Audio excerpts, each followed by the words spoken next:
you doing? Oh, okay. How are you? Good. How is the pandemic treating you? You're in Atlanta at the moment, or you're? No, I'm in the Bay Area. We didn't move back this time because our classes are remote anyway, so we're just teaching from here. I see. And so some of this might feel a little bit like a rapid fire round. Some of them are light, might not take much thought. Some of them might take more thought, in which case, feel free to pause and think about it.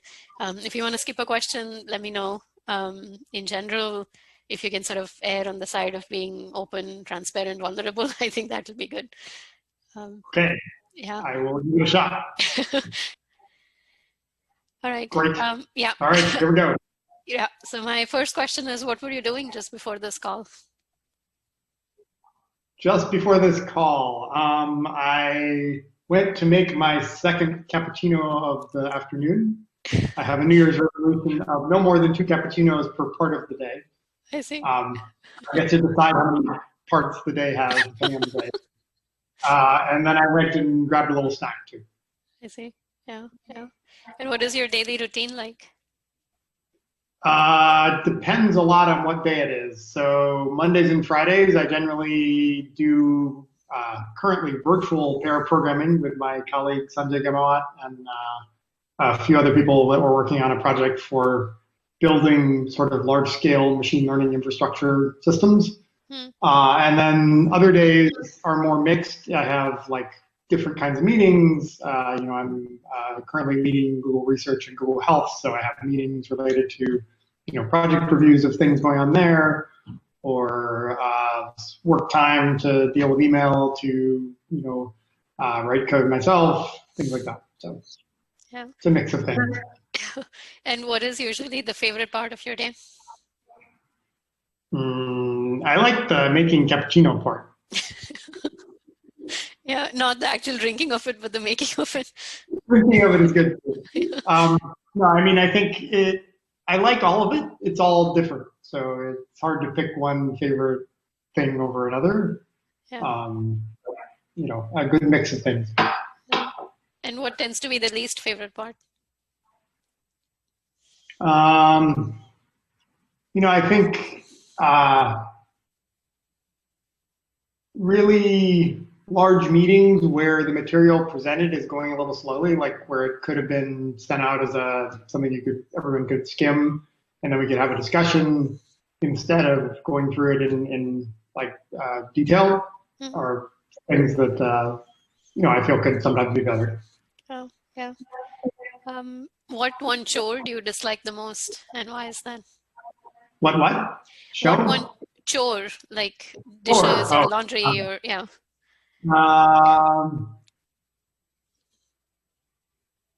don't know. I don't mind chores. I mean, I think they're a good chance to think about other things while you're kind of doing them. I don't really like folding laundry because it seems like I'm going to unfold it at some point. Yeah, yeah. Do you struggle with procrastination? Yes, if I have a deadline for something, I generally will use all available time until close to the deadline. I'm like, oh, geez, I better get going on that thing. Yeah. And do you struggle with time management?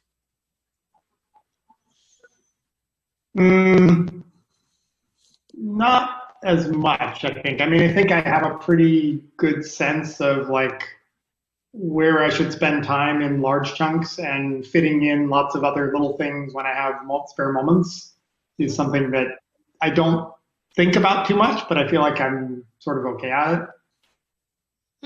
I know you have a very comprehensive time management protocols and so on.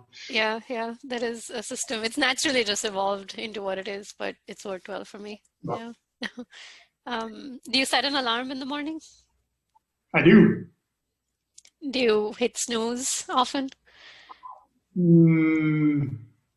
Maybe half the time I'll kind of lay there in bed, not necessarily hitting snooze, but I'll pick my phone up and see what news has happened, or what emails have come in during the night that I might need to be thinking about while I'm having breakfast or whatever. Yeah. If I were to ask your friends, what is Jeff like? What do you think would be 3 adjectives they might use? Huh. I don't know. It's always hard to put words in people's mouth. I guess uh, um, hmm, upbeat, maybe. Um, uh, Overly optimistic. Is that one word? We'll hyphenate it and make it one Yeah, word. that works. And silly. Hmm. Yeah. And how much of that is true? Is any of it exaggerated? Is anything missing? No, that seems pretty true, I think. Hmm. Are you happy with the number of close friends you have? Um, yeah, I mean, obviously the pandemic has caused a bit less social contact than one might normally have, and that's been hard, I think, for everyone around the world. But I tend to be the kind of person who doesn't need to have a huge number of friends, but to have a small handful of close friends. Hmm. Um, Yeah. What is one thing you're worse at than people around you? where's that? I am bad at cooking. I am bad at balance, physical balance. I don't know. I'm bad at many things, so it's hard to pick one. Yeah. Yeah. What is your single biggest strength? Biggest strength. I am willing to jump into things where I don't really know what I'm doing and to learn on the fly. Yeah. Yeah. What is a recurring moral conflict that you struggle with? Modal conflict? What is a Like a moral conflict, something that like where you can't figure out if it's right or wrong or hmm. Um,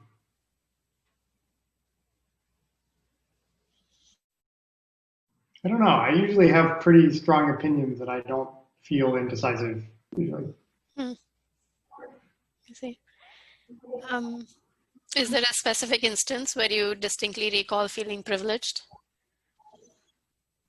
All the time. I mean, I I was fortunate to have relatively educated parents, and so that meant that I had a good education growing up, um, and had opportunities to do things that other people do not because they aren't sort of in that position. I think having um, parents who care and who can help guide you growing up is super useful in the journey and to expose you to different things. Yeah. And one thing that's a little unusual is we moved around a ton as a kid. So I went to 11 schools in 12 years, Oh, and so I wow. felt like sampling of lots of places around the world and lots of different school environments and kinds of schools and so on. So um, that in and of itself is not necessarily privilege, but it did expose me to a lot of different kinds of things that many people didn't get an opportunity to see. Hmm. Yeah. What are you insecure about? Um, I feel like I interact with a lot of peers who know a lot more than I do in many areas. So that always makes one insecure, but that's part of learning is being around people who know things that you don't. So it's a double-edged sword, I guess. Yeah, yeah. Have you or do you feel like an imposter? Yeah, I mean, in certain areas, of course, I think everyone does. Like, as I was saying, when you work with someone who knows way more about a topic than you know or about a particular area, you have an inclination to be like, wow, I can't believe they know so much about this thing and I don't know anything. Yeah. Yeah. What is something you're trying out these days? How is that going? Let's see. I've been doing more biking since the pandemic started. I normally when we don't have a pandemic, I play in a couple of soccer leagues, but those are sort of shut down now. So I'm sort of replacing my soccer time with biking, which is fun. We also bought a lettuce growing tower, and we're cooking more at home than we have been in the past. Like we used to like to go out to restaurants reasonably often, and now we're not doing that, obviously. So it's a good chance to break out recipes and try things that we wouldn't have otherwise tried. Yeah. What is your favorite tool or trick or hack that you use to make life more efficient or fun or convenient? I like to multitask.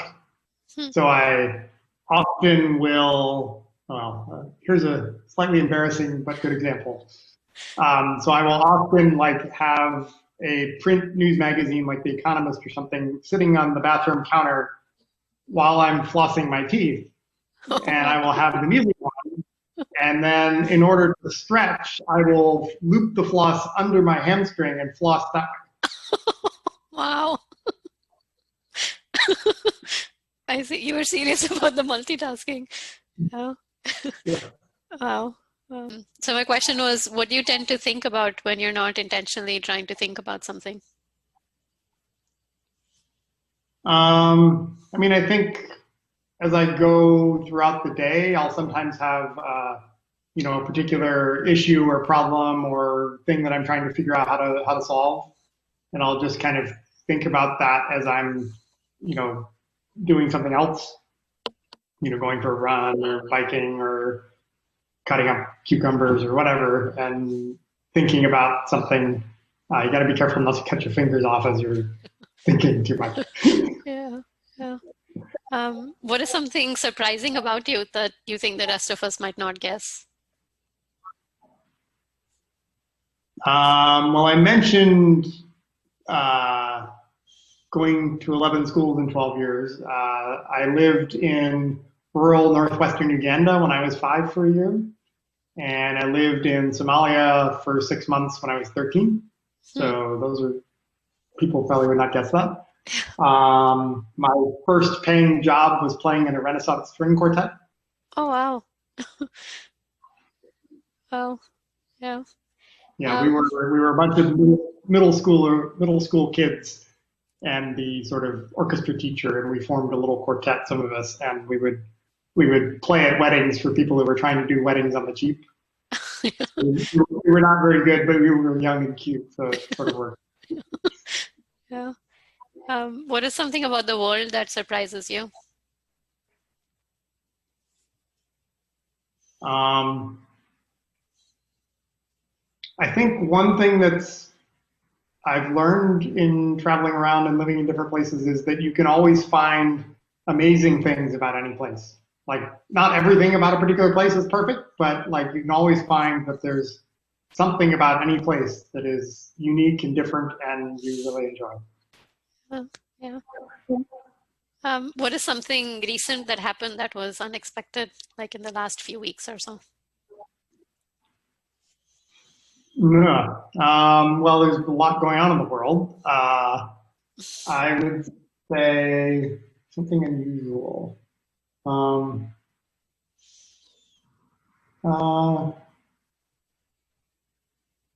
don't know. Let's skip that question.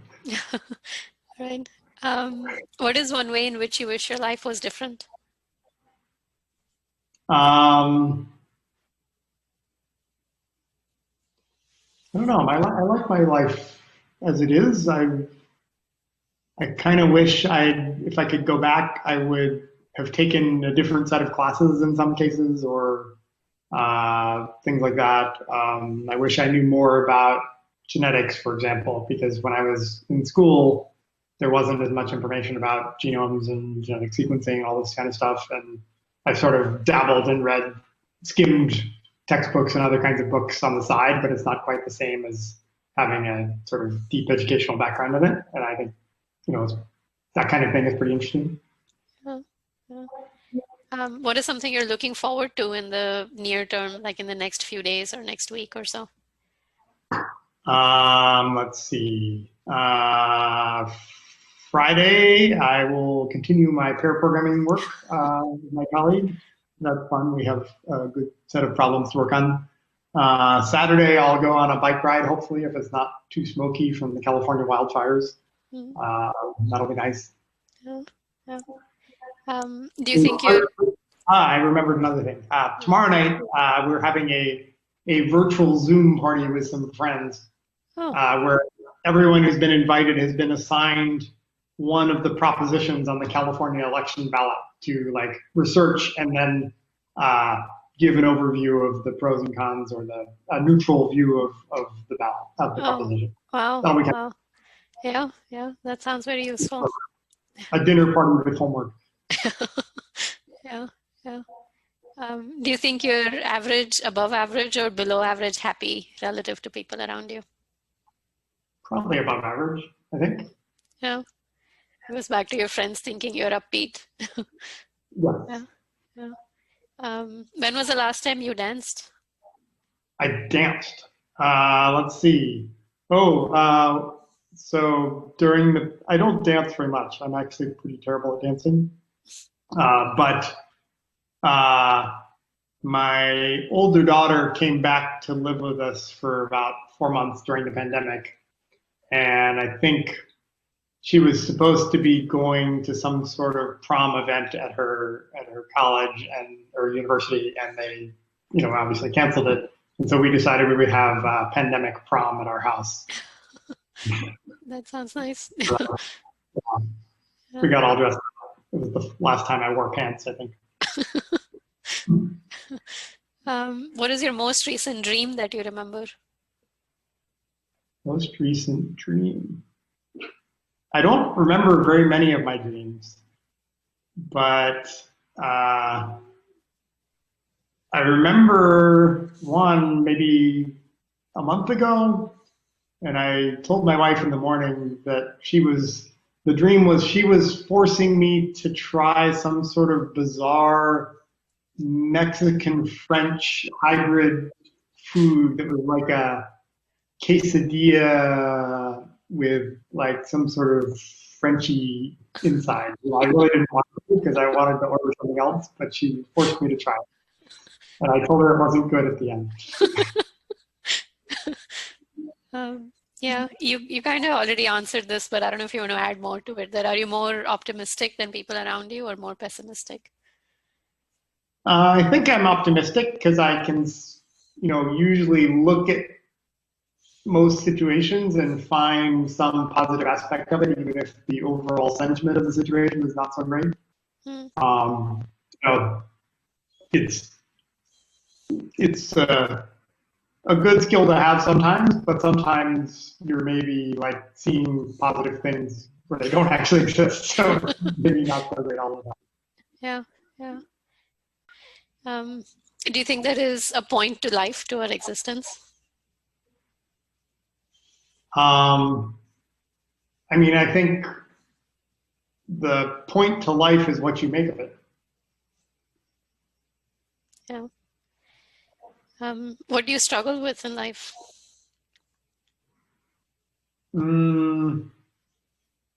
Sometimes it's not always clear what one should do. And so thinking through the different scenarios of if you do this or that, sometimes I can be a little indecisive. Usually I'm not, but sometimes you can be decisive, but then wonder if you should have chosen the other path. Yeah. How do you decide what to work on? I usually like to find a project I can work on with other people and where the other people know different things than I know. And so you then end up teaching each other a lot in the course of doing work. Yeah. This is a little related to the next question, but what are a couple of traits that you found to be in common with some of the best colleagues or collaborators you've worked with? I think having a good vision of where you want to get, and then how do you break that down into what are the sort of series of steps you need to get to along the way in order to do that. And I think that can occur at lots of different levels. It might be like what are you trying to do today? Or it might be like, what do we hope to accomplish in the next, 3 years? But I think being able to kind of squint at something and say, oh, we want to go there, but then say, okay, well, if we want to go there, here are the, 3 things we need to do, and then the thing we can do after that once we've done that. That's something that I think is I've seen in other people, and I feel like I'm sort of okay at that as well, is kind of having a vague path in mind. Yeah, yeah. And have you found ways to be able to spot this trait in people early? I think the best way to do it is to work closely with someone on a problem or a thing. Because you can sort of see how they organize their own thoughts, how they sort of think about, okay, well, if we need to do this, what do we need to do? And, some people I think just can't see as many steps ahead or can't see what they need to do 3 steps beyond, and that sometimes means they make suboptimal choices in the first step. Yeah. Oceans or hills? I was born in Hawaii, so both. Yeah. What is something you love doing that you're terrible at? Well,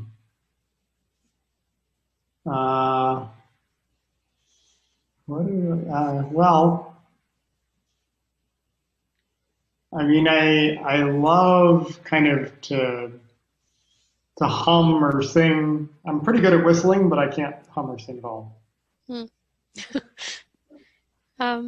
What is something you did recently that surprised people who even know you well? The pandemic dancing was one. Because I'm normally very adverse. But I went along and it was okay. When was the last time you felt like a kid in a candy store?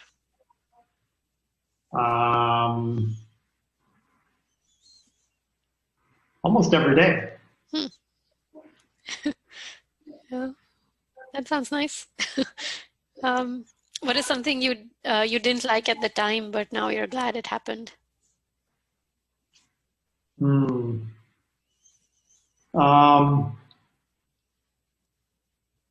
I guess I wasn't sure I would like managing technical teams. And when I first started it, I was a little apprehensive, and I've grown to appreciate it and accept it over time.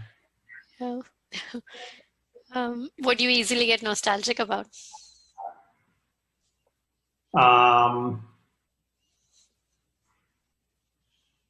Somehow, like memories of places I've lived, I get nostalgic over. Like, oh, I really remember that restaurant I used to eat at in Minneapolis, or I used to go boogie boarding in Hawaii on the beach, or things like that. Just memories that you haven't experienced in a while, but that are still pretty vivid. Yeah. Is there something that made you smile today?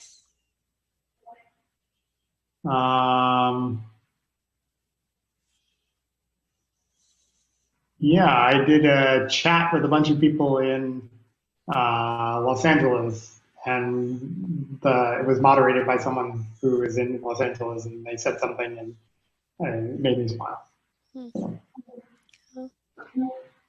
What is some of the best advice you've gotten or given?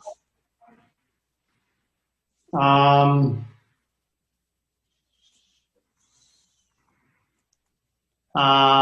thing I tell people who are in sort of research-oriented careers is that I find it's much better to skim 10 papers than to read one in detail, and maybe even better to read 100 abstracts. Now, obviously, sometimes you need to read a paper in great depth, but I think having like a whole bunch of ideas and bouncing around in your head, which skimming a paper or reading abstract kind of starts to tickle, is a really good thing for being able to figure out how to solve a new problem, because all of a sudden you have this big constellation of different ideas that you can put together and assemble in different ways. Yeah, interesting. Why did you decide to do this interview with me? It seemed like a different kind of interview. You know, I do a fair number of interviews of like a different flavor, but you said you were going to ask me a bunch of personal questions and show me a few examples, and I thought, that sounds kind of fun. Yeah, yeah. Those were all the questions I have. Is there anything about you or your life that you feel like we should have talked about that we didn't? No, I think it's good. Sorry about the internet. No worries, no worries. That's everything. Thank you for taking the time to do this. Of course. Yeah. I see we finished quickly. Is that Yeah. faster than you expected? Or? I think it's a little bit faster than average, but I think that's completely fine. Yeah. Okay. Cool. Well, nice to see you. Yeah, Stay safe. same here.